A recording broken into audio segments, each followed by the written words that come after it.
Welcome to the Rural Revival Podcast. I'm your host, Danna Larson. We are coming at you today with a very special episode of the Rural Revival Podcast. This just so happens to be our 150th episode, and I felt like that was worth celebrating. So I asked my dear friend and Rural Revival travel buddy, Joni Nash, if she would interview me and talk about what all has transpired since this all first started. So grab a cup of coffee, sit down, and enjoy this special 150th episode with Joni and me.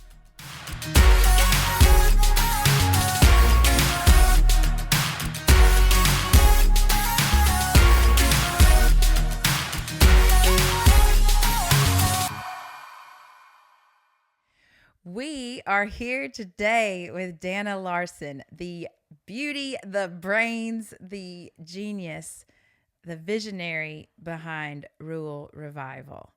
And I have the privilege of sitting down here today and asking this Wonder Woman questions that we all want to know about and we all want to hear. She's so good at featuring everyone else's story, but today it's time to take a time out and let's hear from Danna. I actually got to meet Danna because of Rural Revival. She came to my community to sit down with me when I was in the position of a Chamber of Commerce executive. And she wanted to know about what was going on in my town in the community of Pawhuska. And that began a beautiful friendship. And we've had the privilege of traveling together all over this country to feature businesses in rural America and communities that are just working hard to cultivate revival. So thank you, Danna, for letting me have the privilege of hosting you today. Joni, thank you so much for doing this. You have been a very faithful travel buddy through all of this, and you're one of the great blessings that have come into my life because of this podcast and the business that has come from it. So thanks for doing this. Well, again, like I said, it's a privilege. I have a question. Like, this is what we get asked when we travel. And let me just say, if you're new to this podcast, one of the things that I like, and I'm proud when I explain about Danna and how she does her program and everything, is I will tell people she goes the extra effort. She will get in the car and roadmap and travel to the businesses she wants to feature. And there's a lot of sacrifice on her part, but just to value that business and that community so much that you would take time out of your schedule and go there to set eyes on it and to see the people is incredible. And I just want to point that out. Like I said, if you're new to this platform, you're new to this podcast, any podcast you listen to, with the exception, I know there was a couple during the year of 2020 with just outstanding circumstances you had to do via Zoom or through technology. But if you hear a podcast on Rural Revival, Danna has traveled to that state. I mean, we have been all over. And like I said, she's done some without me, but I love to say I'm her bodyguard. But one of the things that people say if we're at a restaurant and they ask us, why are we in town or what are we doing? And we start to explain. So tell us what so many want to know, and we've been asked a million times in our travels, is what is Rural Revival and how did it start? Yeah, so ultimately, Rural Revival tells the stories of people doing amazing things in small towns, and hopefully that will inspire more people to do amazing things in small towns along the way. And yeah, it really started as a podcast, but it has grown into this bigger thing. It's a business now, and our goal is to help small towns and small businesses grow. But the backstory is Rural Revival started, I was living in Nashville, and I'm from the farm in Iowa, so I would travel home to the farm from Nashville through all these small towns.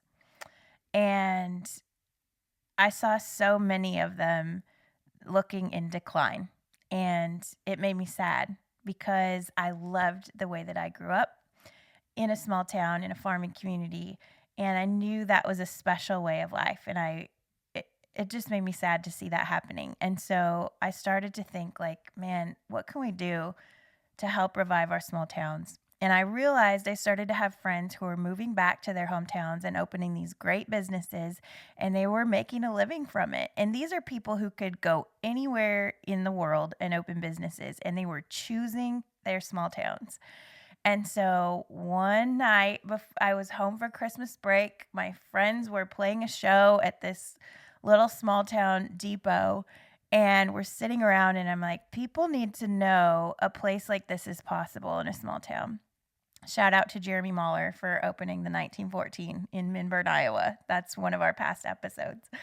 And everybody around that table was like, yeah. And I'm like a podcast or something. And everyone was like, yeah, you should do that, Danna. And I was like, nah, you know. But honestly, that topic kept coming up when I was home for Christmas that year. And I got back to Nashville after Christmas break, and I just could not shake the idea. And I finally was like, okay, God, if this is you, if this is something I'm supposed to do, then you have to give it a name. And then I'll know Boom. that it's serious. And it was probably 3 weeks later. I can tell you exactly where I was. That name, Rural Revival, just dropped into my mind. And I knew right away. I'm like, okay, I guess I am going to do It's this. got a name, got to go, got to Yep. do it. Yep. So I didn't know anything about podcasting at the time. I loved listening to podcasts and I loved learning that way. So I knew that's the platform that I wanted to share this on, but I didn't know how to do it. Now, thankfully, one of my best friends in Nashville is a music producer. So I went to him and said, I think I'm supposed to start a podcast. Can you help me get this off the ground and running? So he was so kind to order me all the equipment, teach me how to edit. He made my intro music, all that stuff for me. And I just started out by interviewing my friends and putting it out into the podcast world.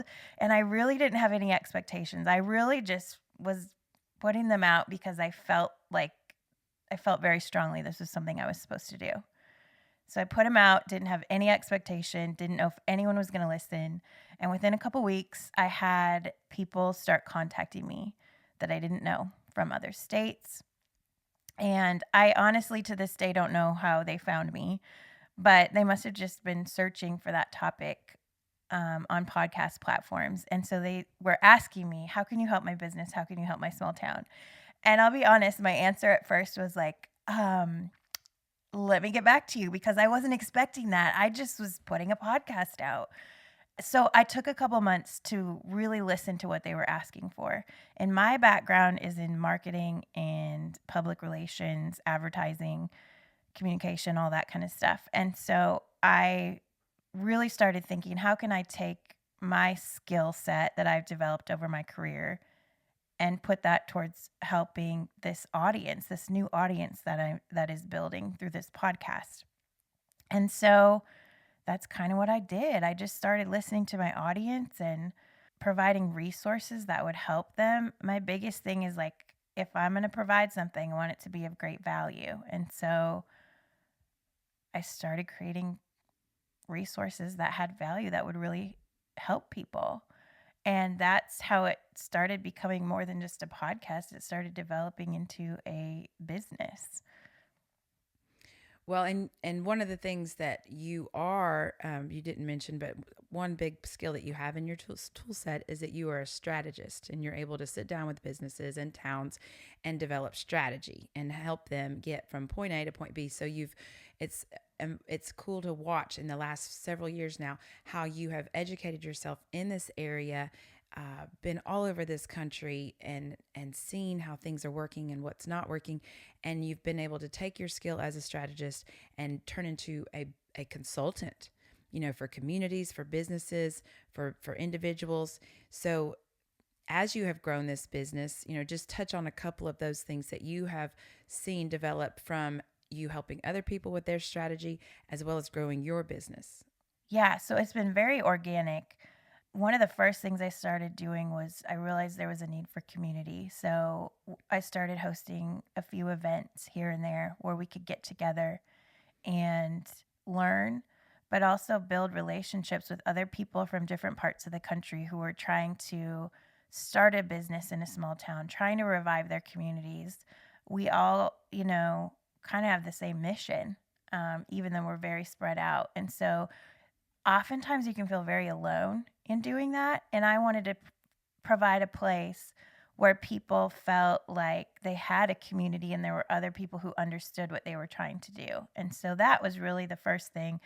I did put together a membership group called Cultivate, where we met several times a month, had guest speakers, um, did live Q&As, all of that kind of stuff. And that actually, I didn't know COVID was going to hit when it did, but it actually started right when COVID happened. I remember that. It was you were country before country was cool. Like you were zooming before the whole world even knew what Zoom was. I mean it was like clockwork because I had left from Oklahoma to go to Georgia, and March 25th or whatever it was, whatever you could look back at the day that our first Zoom was scheduled with that network of Cultivate Community, the membership was the first Zoom that I was a part of with all, my businesses. And Yeah. it was literally the week that the world shut down and we're trying to figure out what's going on. So you had it already in queue, ready to go.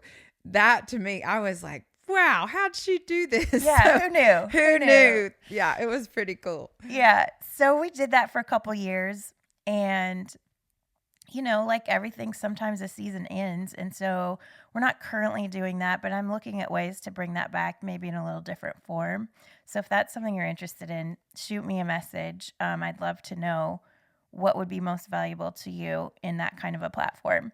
But ended up shutting that down. But I've also just kind of expanded into things like speaking. So whether that's been speaking at a chamber gala or at a rural entrepreneur conference, things like that.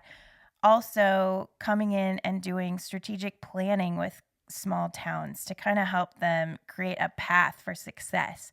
All of that stuff has just developed organically over time. I also have hosted master classes. We've done all sorts of different topics, and we will continue to do those. Those last anywhere from 1 to 5 or 6 weeks, depending on the topic. And we just bring in experts and hone in on a specific area and help give people tools to thrive and succeed in what they're doing. And I love doing that. It's so fun to be able to help people in that way. And then I've also created a branding agency called Branded by Rural Revival.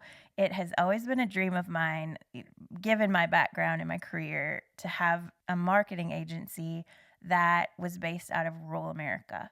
And I always knew in the back of my head that it was possible, but I also knew I had to find the right people if that was going to ever happen. And so I had to be pretty patient on that one, and I had to wait for the right people to come and fall into place for that. But that time came this last year.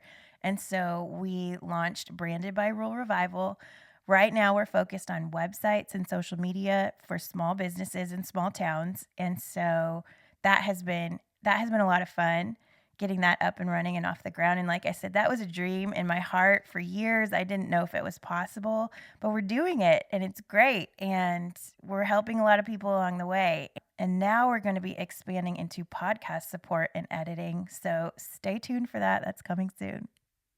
I want to go back to that just real briefly because it's cool that you are living out that dream that you had, but it's neat for me to watch your clients just explode in a way of like, that's building a website is such a headache for a small business. And it's also one of the largest expenses they have. But with the model that you've developed, tell us a little bit about that real quick. Yeah. So I'm one of those people that never thought I would create a website in my lifetime, but I taught myself how to build websites. And I realized how important it was as a business owner to be able to know how to do that myself. And yet I know there are a lot of people out there who don't want to build a website by themselves. But what I have found to be most successful for a small business owner is to equip you to know how to update your website. And so I wanted to create options for people that allowed them to be able to do that. So one of our options, if you're a DIYer, you can purchase one of our website templates, watch the videos, and we'll teach you how to update that template with all of your branding, all of your copy, your photos, and make your own website. And when you're done, you will be fully equipped to know how to continue to update that website into the future. Now, if DIY is not your thing, we also have an option where we will build your website for you.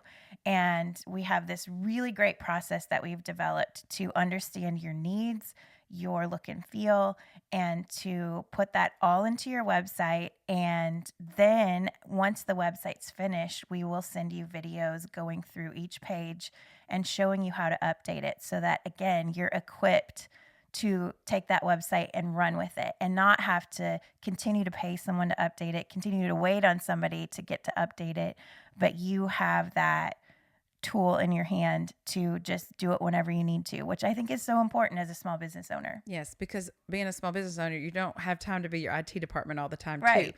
But you definitely streamline that for them and make it headacheless. And then they can call you, Danna, wait, help. Yes, If they have to. exactly. So I'm really excited to be able to offer that. And that has come through kind of a lot of learning on my part first. So Well, and listening to your audience, that has been a common thread of frustration, it seems like, with a Yeah. lot of small business owners. So you're very good at listening to your audience and finding out what they need and how Rural Revival can help them. yeah.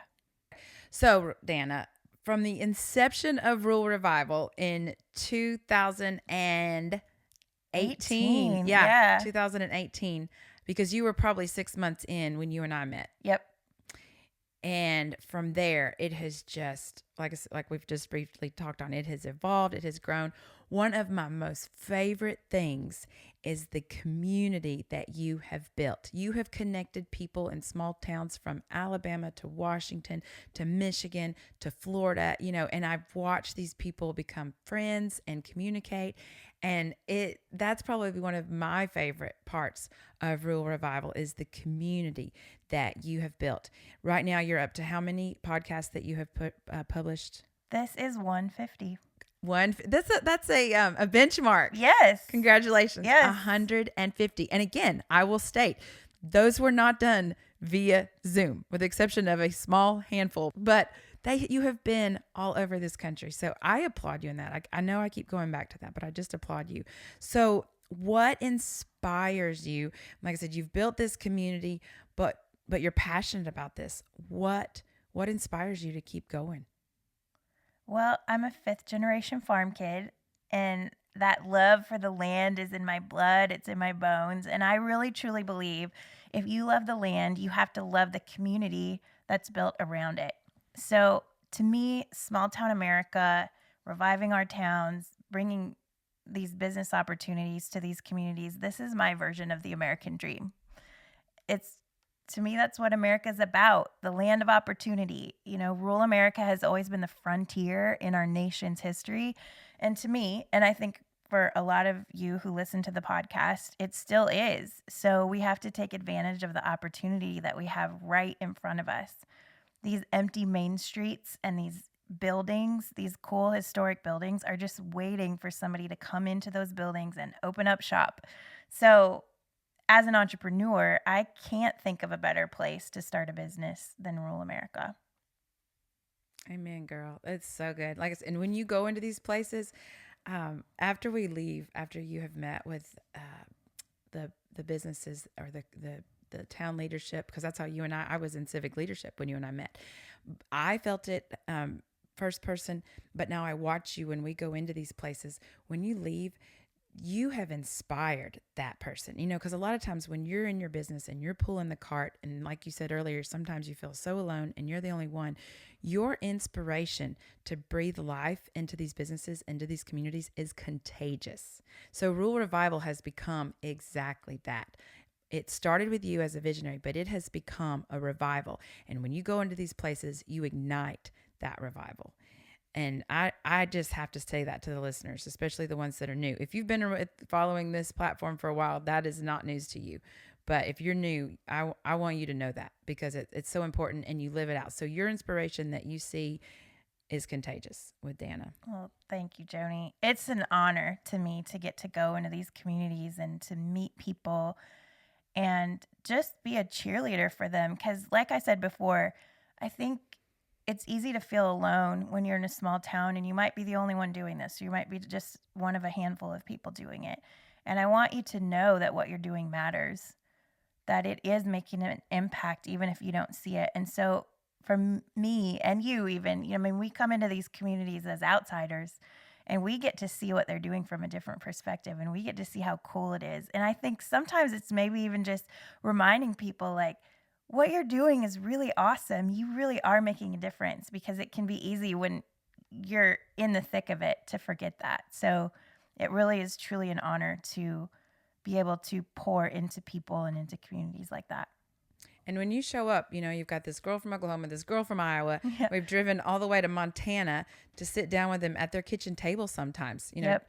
Josh Smith was Montana Knives. It was literally in his kitchen table, inside Yep. his kitchen, that we sat down and heard about him and how he is living the American dream. And so many like him, Yep. that we've sat down with. And that's not to be taken lightly when you've seen a girl drive across the country to sit down and hear their stories. They know that. Yeah. And then you're sharing their voice with people they may never meet this side of heaven, and they are touching lives. Absolutely. Through this vehicle. And that really has been the goal from day one. I hope that by telling these stories, it inspires more people to do great things in small towns. We're going to switch gears just a second. So you have learned a lot, and you have taught a lot, and you have seen so much success and been that cheerleader for these individuals with these big dreams in these small towns. Not to sound cliche, but that's what it is. Big dreams in a small town. I think that's a Hal Ketchum song or something. I don't know who it is, but maybe Restless Heart is who that is. Oh man. Yeah. I want to know just if you can give us some of your gold nuggets, like give us some of those things that you see and that you've learned about reviving towns that you could just touch on. I know this is a very deep subject and something you could talk about on all day. But I do want to give your listeners a couple nuggets about what you have learned in reviving small towns and doing businesses in these rural areas. Yeah, I think vision is kind of a non-negotiable. In every town that I see that's being revived, there's at least one person who has a big vision for that town who's pushing it forward. And so find that person in your town. If you don't have somebody who's kind of leading the charge that way, I think you have to find that person, because that is a key to your success. And a lot of times we're trying to change mindsets that have been in place for decades. When you drive down the same streets every day, see the same buildings, you maybe don't look at them the same as like you and I would when we're coming into a town, and you forget that there's opportunity there. And so we need to breathe fresh vision into our towns. That's just a really important piece that has to be an ingredient in what you're doing. I also think stick with the people who are your people. You can't worry about the people who aren't with you. There will always be people. Because every town, every organization, every place has those people. Yeah, and they'll be the loudest. They will always be the squeaky wheel, and you can't let them discourage you. You have to just move forward without them and not let their chatter get into your head. Keep your eye on the vision. Keep moving forward. Keep building momentum. That's really going to be a key to your success. And then I think, I just by nature, my personality is I'm going to look for the best in things. But I think that's something that we all have to do as we're reviving our towns, is always believe for and aim to achieve the best, because it is possible. I truly, truly believe that. There's a pretty widespread mentality that we have to settle in our small towns that I think has just been kind of an underlying message for a while now. And maybe we can get into later why I think that is, but I think we have to change that, because I don't think that's necessarily true anymore. And even if opportunities come along that aren't the best, we feel we have to take them, because what if that's the best that we can do?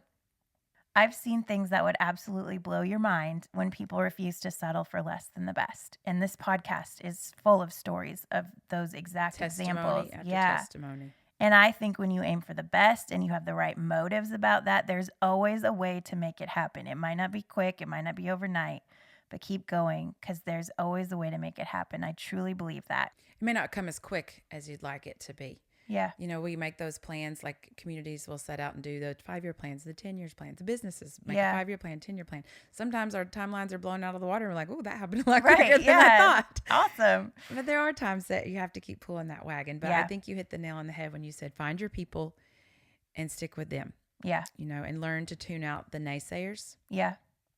Yeah, you have to. Or it'll just eat your energy. It will. Yeah. And we can't afford to just give any time and space to that. One thing that I've got to observe, and I want to make sure you share with the listeners, so whether you do it now or later, I got to hear it. But what would you say would be the common thread with your listeners. You know, you've interviewed 149, not counting yours, 150, 149 small business owners, small business leader, or community leaders in communities across America. What is the common thread that you have heard over and over and over? There's probably two things. One is if you do what you love, the money will follow. Yes. And we've seen that so much, but it might not be there right away. In fact, it's rarely there right away, if we're being honest. But if you persevere and you keep going and you keep believing, the money will start to follow. And I really, truly believe those desires and those passions are in you for a reason. It's not by accident. I think we were designed to be put on earth to do these things, those desires of our heart, those passions. And if we don't step out and take that risk and go after that, we're missing out on our purpose here on this planet. Other people need what you have, and they're waiting on it. They are. It's like a ripple effect. When you step into your dream, that opens the door for somebody else to live out their dream. And so if you're delaying stepping into your dream, that's just delaying somebody else from being able to step into theirs. And we've just seen that again over I've and seen over it in my everywhere. little hometown. Yeah, absolutely. That's a great example. Pawhuska, Oklahoma. Ree Drummond didn't have to open a restaurant, and it was her and her husband's dream to have a restaurant. And because they did it, and they could have done it in any community, any city, in a state or country, they chose their small hometown, and people thought they were crazy. And because they did it, it has allowed, you can walk up and down the streets of Main Street and you see these businesses that may be the wives of ranchers or just whoever that never knew that they were going to have that dream of being able to open a small retail shop or a restaurant or whatever in their small town. So when you, like you said, when you do what's in your heart to do, it is not just for you. It's for other people and to enable them to do what's in their heart. It is that ripple effect. 100%. I mean, you even had the ripple effect of that. Oh, with my cabin? Yeah. Yes. Yes. And do you remember we were doing one of your Rural Revival mastermind classes here in Pawhuska? Yep. You had small business owners literally from all over. I mean, I just remember meeting so many people. Okay. But what was happening in my world in the middle of that mastermind class, I was having to step in and out because I was trying to purchase a small historic cabin that butted up to my existing property. And that I was scared to death, but it was because of what I was hearing in that class of people that had stepped out and lived their dream that I was able to just move forward that week. And on Friday, after that class was over, I had a signed contract on that cabin. And now I'm able to offer this place for people to come from all over to visit rural America, to take time out from their busy schedule. And so that's a dream of mine, to host people and to love on them like that. And I can pinpoint it to being in a Rural Revival masterclass that literally like fueled my faith that week. Cause it was kind of touch and go with, buying property sometimes gets a little hairy and nerve wracking. But I was in this little incubator of small business owners stepping out, doing things. And that gave me that extra go. So the timing of that was not lost on me. And now I'm able to live out my dream. And I'm just hearing testimony of people that come and stay here and how it's fueling their hearts. So it is a ripple effect. Yeah. So Coy T Ranch, everybody, if you want to come stay in Pawhuska. Yeah. Thanks, Danna. Yeah, absolutely. Yes, we're talking about the common thread. And I remember being with you when you're like, it was a person had said, follow what's in your heart and the money will come. Do not do it for the money. Do it for what's in your heart and the money will come. And you remember you and I looked at it like, if we've heard that one time, we've heard that 1,000. Yeah. Or at least 149. Absolutely. And the other one is just start. We've heard that one so much too. One small step at a time. So like if you know in your heart that you're supposed to do this, at some point you just have to go for it and see if it will work. Maybe it's starting as a side hustle and growing into a full-time business. Maybe it's just starting to monetize your hobby. But you will never know if something could be more if you didn't take that leap and just start. I always like to say, what's the best thing that could happen? Because maybe it actually will. Ooh. have to sit on that just a second. Will you say that again? Because somebody might have been telling one of their children to be quiet or something, and they missed that. Will you say that one more Yeah. time? What's the best thing that could happen? Because maybe it actually will. Yep. Just start. What's the Start. best thing? People say, what's the worst thing that can happen? Well, no, what's the best thing that can happen? And what if it actually does? Because it just might. I got chill bumps. That's good. Yay. Okay. So you definitely, the two things that we have heard over and over again that you just touched on is that, follow your passion, the money will come. And then another is just start. Like, don't despise small beginnings, just start. Yep. But what are some things that has helped you, because you are a successful entrepreneur, you're helping other people be successful entrepreneurs. What has helped you to do that? Oh man, so many things. But a few, I guess, that come to mind would be constantly learning. I'm such a learner, so I love to read. I love to learn how other people have built their businesses, and I think that has really helped me on my journey, just learning from their trials and errors and successes and figuring out how I can implement different things like that into my business. But I've also discovered I can teach myself to do a lot of things. The internet is our greatest helper. YouTube, there's a lot of good info on YouTube and on the internet. So things like building websites, which I never thought I would do, or figuring out how to use technology to streamline my business, that has been so valuable to me. And so many of those things, like, step back 10 years ago, I would have been like, oh, I don't know how to do that. But yeah, I can do it. I can figure it out. And I've learned that. Like, don't tell yourself you can't. There's a way that you can figure it out. A lot of times, not always, but that's been really helpful to me. I've also had some great mentors in my life who believe in me and can speak truth to me. That has been so important. And if you don't have a mentor, I really encourage you to seek that out. I have multiple mentors. I have a great business mentor who happens to be your dad. Who's Tommy amazing. Nash. We love Nash. We love you. And I also have, other mentors in my life for different reasons, spiritual mentors, relational mentors, just people who help fill in holes in my life and can teach me in different areas. And they have been so valuable to me, and I value them so much. So also, kind of along that same vein, is just friends around me who are also entrepreneurs. I mean, how often do we talk sharing, helping each other with our businesses? But, when you're out there going solo and trying to build stuff by yourself, it's important to put people around you who are also doing the same thing, because iron sharpens iron. Absolutely. We joke about, when you work in an office with people, you have the luxury of getting up from your desk, walking down the hall, going into that person's office, sitting down and be like, okay, I got to write this email. How do I tell this person? Blah, blah, blah. You have a 3-minute conversation. That person solves your life's problems, and you get up and go do your email. So you and I will call each other and be like, okay, this is me coming into your office right now. I have a question. And it's a 3-minute conversation. We say, okay, goodbye. And we both go on with our day. You have to have those people. Yeah. Your business besties. Yes. Yeah.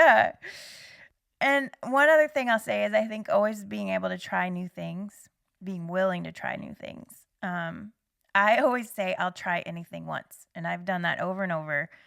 If it works and we're onto something, awesome, then we'll do more of it. If it doesn't work, I always learn usually many things from it that I can then take and refine or change course to try then something else as we keep moving forward. So that's always been a great help to me. Even if I have to do something once and just break even on it, it's not a loss. It's not a loss because I'm always learning. So that has been really helpful to me too. That is very good. And you mentioned that as your answer about being a learner. You are a lifelong learner. And I love how you live out that attitude where you have something and you're like, you know what? I have never done that, but let me look into it. And then you come up with like, this is what I found, and it just starts snowballing. I don't know.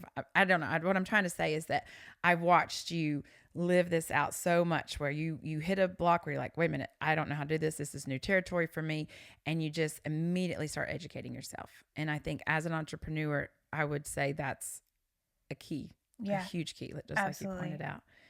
Let me ask you this. What do you love about being an entrepreneur? Because it's not easy. No.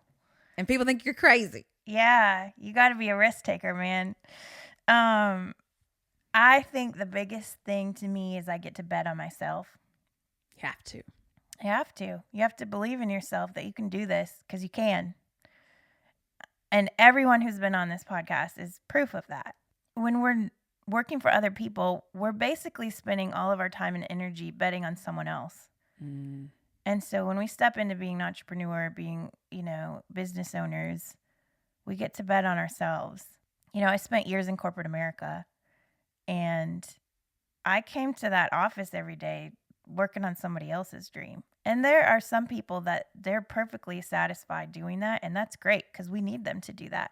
But that wasn't me. I would go into that office and I would be like, I know there's more to life than this. I know this isn't it for me. I didn't know what it was at the time, but I knew in my gut. I was just like, this is not it. Yeah. And you're speaking to the person right now that needs to hear that. There's someone that has that idea, that dream, that skill set that is inside of them and they can't shake it. Right. They need to hear exactly what you're saying. Yeah. And it's not a waste. I mean, there are things that I learned working in corporate America that have definitely helped me in what I'm doing now. I can look back on all of my past experiences and glean something from them that's helping me now. But I just knew that wasn't it for me. And so I had to take that risk and step out and not know if I was going to make an income, not know if, what that was going to look like. But I did it, and it's the best thing I ever did because I was made to do this. And if that's resonating with you as I say this, that's probably what you were made to do too. And I really, really want to push you to explore that more and to think about what that would really look like. Because if that is a burning desire in your heart and you're not going for it, you're missing out on something. And I learned that somewhat the hard way, I probably spent way too many years in corporate America, but here I am. I made it. I made it to where I was supposed to be.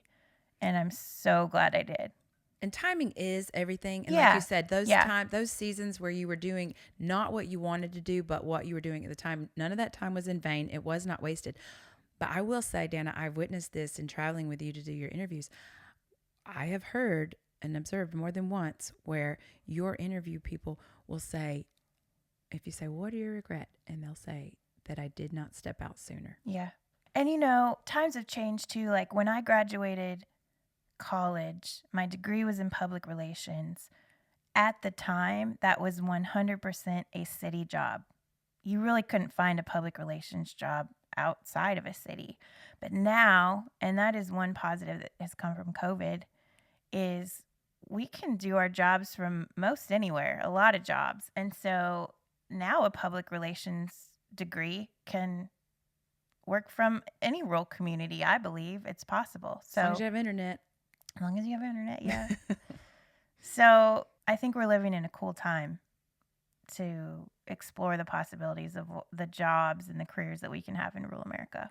Absolutely. And as they explore, like I said, your time in corporate America was not wasted. You're using it today, the skills that you learned and the things that came from that season. You've stepped out, and I have watched you create this vision, this mission, this heart, this passion, and it's turned into a business. And now you're able to help even more people. But there was a time where you thought, is this something I need to keep as a hobby? Is this something I need to continue to pursue as a business so that I can afford to help more and more people? Yeah. Yep. Because if it's a business, you're able to feed yourself. Therefore, you're able to devote more time into helping others. Was there ever a time where you thought, I may need to go back to corporate America, or at least I have corporate America as a backup plan? So yeah, for you. Honestly, no. I have learned, kind of like I said, I was made to be an entrepreneur, and I finally figured that out. I love building businesses and brands and taking an idea and growing it and making something of it. I really, truly thrive off of that. And I think if we think of, well, that's my backup plan, then we're really not all in on what we're doing, because there's always a backup plan that's a crutch. Like, no, I'm not all in on this, because if this doesn't work, I can always go back to that. I think my mindset has had to be, there's only a plan A. I've got to find a way to make this work. I will do whatever it takes because I believe in this, and this is my purpose, and this is my calling. So I'm going to find a way to do this. And keeping that vision in front of you and all the things you just said, keeping the right people around you to feed that and to tell you that truth when you're doubting it yourself. Because that happens. Tell them it does. It does. Absolutely. I mean, we have conversations about that where we have to kind of be like, no, don't go down that road.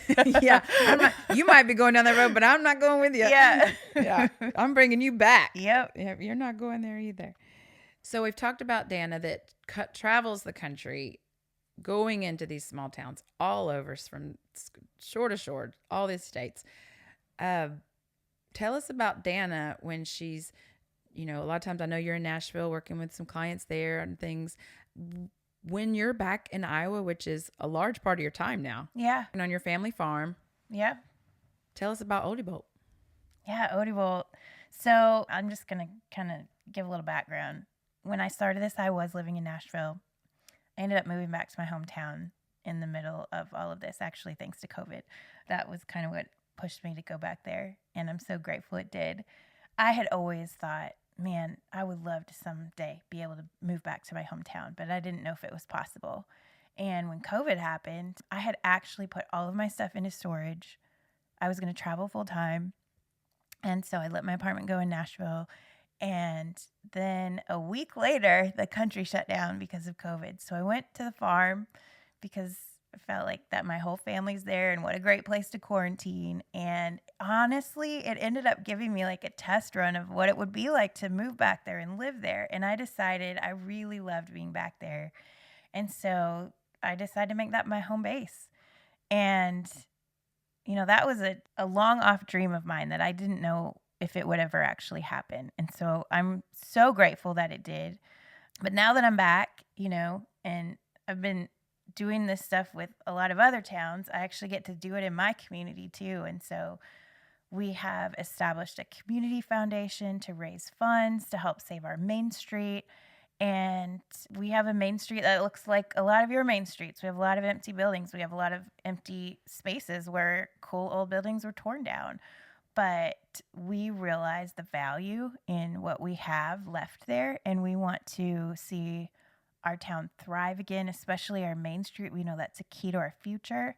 And so, yeah, I set up a community foundation, have a great board, and together with a lot of other people in the community, we are all working hard. But I feel like we've gotten the momentum started, and now we're just working to keep it going. And little by little, it's happening. It's good. And again, it's not easy, but you're doing it. And so you're in the trenches with all the people that you're cheerleading in the other communities. Oh, yeah. And like in our town, we started with the biggest project, the most expensive project in the whole town. And trust me, it would be a lot easier if we could start with a little one and get a big win on that and then go to the big one. But we have a building that if we don't save it soon, right, it's going I to was fall say, That in. one was time sensitive. Yeah. So it was and like so, now or never. All right, we're going to just start with the biggest project that will cost the most money. Right. But you probably would tell your listeners, like, maybe go with a smaller project, hit momentum. But if it's something like that, just go all in and go big. Yeah, and we're figuring it out. And it hasn't been perfect. And there's been some definitely hard parts of it, but we're getting there. Mm-hmm. So we're going to just keep going. Well, what advice do you have for leadership that is, they're in their communities, they're trying to pull the wagon, they're trying to find those like-minded people around them that also catch that vision and want to share that passion in moving their town forward despite what, the naysayers are saying. What kind of advice do you have for that leader? Well, I think the greatest leaders empower people. They cast a vision and they empower others to come alongside that. For me, in my town, it started with a mural. Actually, I drive the grain cart for my family on the farm every fall. And I wasn't traveling. I'd cleared my schedule for harvest. And I was back home, but we hadn't started harvest yet. So I had a little free time in there. And I decided, you know what? There's this building on the main highway that goes through town. What if we painted a mural on there? That would look cool. That would be a great impression for people driving through our community. And so I worked with one of our local ag businesses and asked them, could I paint something on the side of this building? Would that be okay? And they're like, yeah, let's do it. So I spent a week waiting for harvest, painting this mural on the side of a building. And I just wanted to do it because it made a good impression. But I was really surprised at how that stirred up something in people. People were sending me note cards saying, thanks for doing that. Thanks for believing in our community. And it seemed like such a simple thing, and I had no idea that it would that people would even notice really, or that it would resonate with them, but it did. And I think as a result of the response that got, people started asking like, "What can we do in our community?" And I'm the vision caster. Like I feel like that's my sweet spot. And so I've had the opportunity to cast vision around town. But what has happened since then, and it's certainly not all because of me by any means, but I think just hearing that vision has ignited ideas and given people some excitement about our town, and so many things have been happening there, and it's so awesome. So I think just starting by casting that vision, you might be surprised at how far that can go. And Yeah, I just see this spark. Like yeah. you take a match and you spark it, and what happens from a spark? Yep. So yeah, the vision piece is important, but keep finding ways to build momentum. Momentum is so important, and it can at the beginning feel really hard to establish that and to keep it going, but once you get it going, man, it really just builds on what your town is doing, and people start getting excited, and then they start, living out their dreams and pursuing their ideas for the town, and that's a key piece. I think just encouraging people and talking positively about what's going on in your community.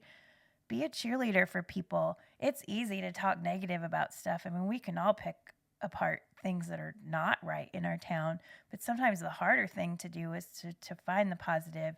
But we have to do that. That's the thing I want to be talking about. What are the good things going on here, and how can we make those even better? Like I said, get some good mentors. That's so key. And then, yeah, just keep casting that vision. Many times we're changing mindsets. And I think I said this before, but it's worth repeating. We're changing mindsets that have been in place for decades in our communities. And that shift doesn't happen overnight. We have to keep casting vision and helping people see what's possible. And as we do, more and more people will get on board. And that's when we really start to see things happen. That's good, girl. That is so good. And I've watched you live it. I've watched you live it out and really just ignite that Yeah. spark. So, all right, Dana, you just used the word mind shift. Let me ask you this: what is the biggest mindset, like that shift? What is that shift we have to make in our mindset in rural America? I think for a while we have maybe come into agreement with the thought that rural America is not enough, that in order to be successful, we have to leave, that staying in our small community is maybe a backup plan or a default plan.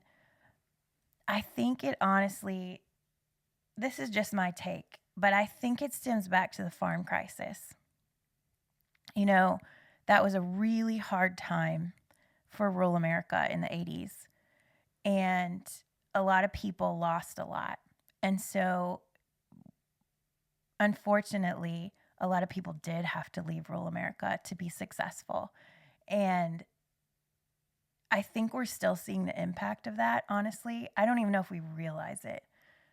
But it started that mind shift of we can't make it here. We have to go somewhere else to make it. This is not where you can have a prosperous life. And for many people, that was the case then. But it's not the case now. So much has changed. So much has changed. And we have got to break off that mentality that's been hanging on with us since that time. You know, now I believe rural America is the place of opportunity And quality of life. and quality of life. And so many, like, what a great way to live.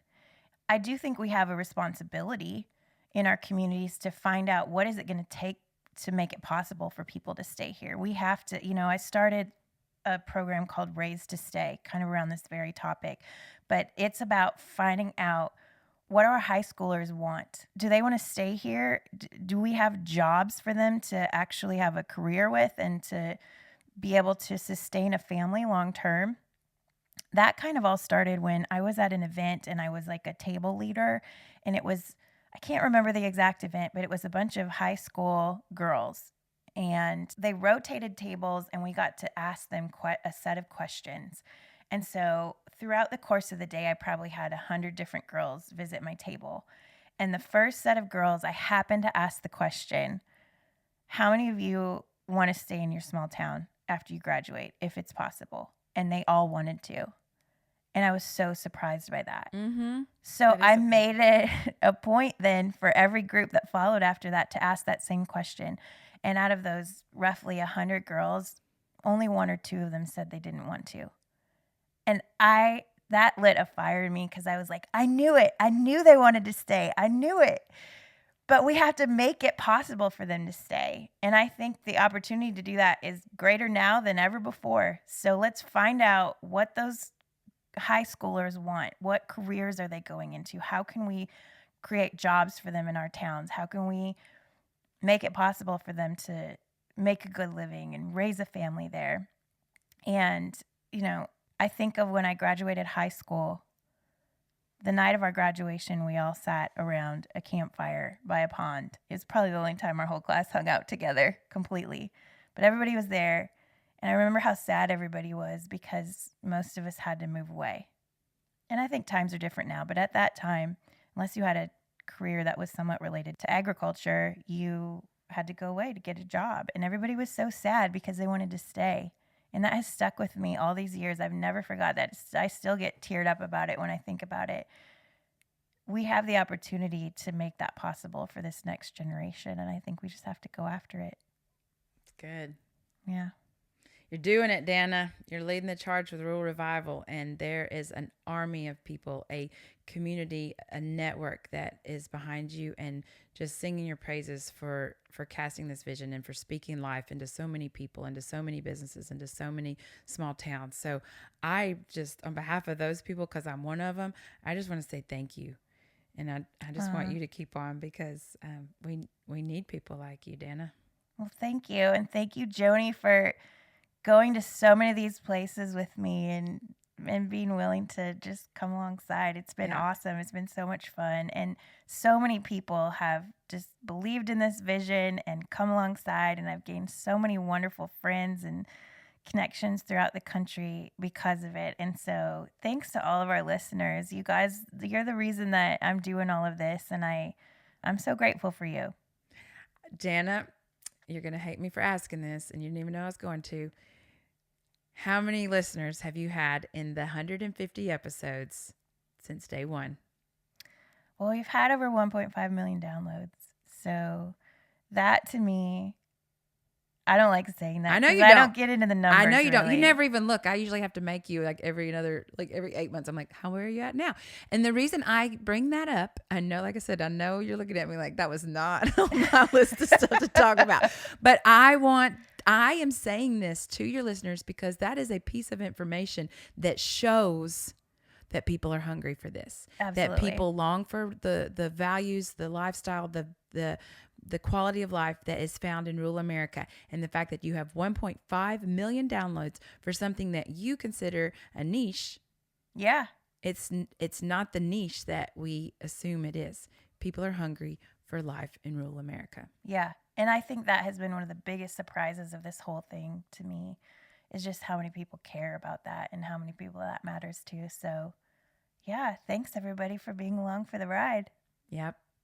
Danna, thank you so much for sitting behind the interview seat today, and letting me be the interviewer, because that's usually your job, always your job.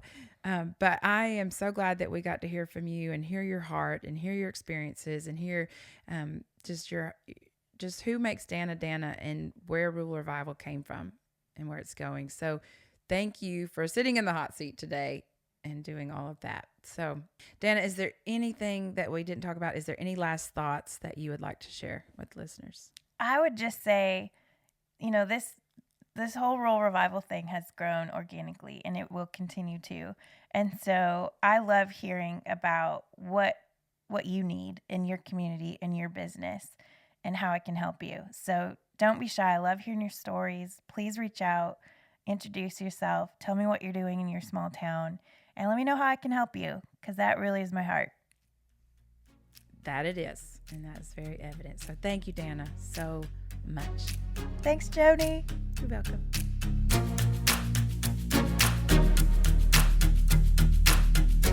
Well, it was so much fun to relive all of that, and I think it's always good to go back and remind yourself of where you came from. So, thanks for allowing me that opportunity today.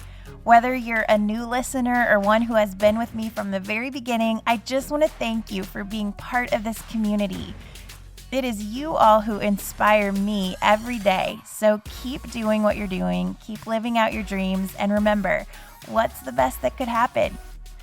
That's all for today, friends. Thanks for listening. Have a great day, everybody.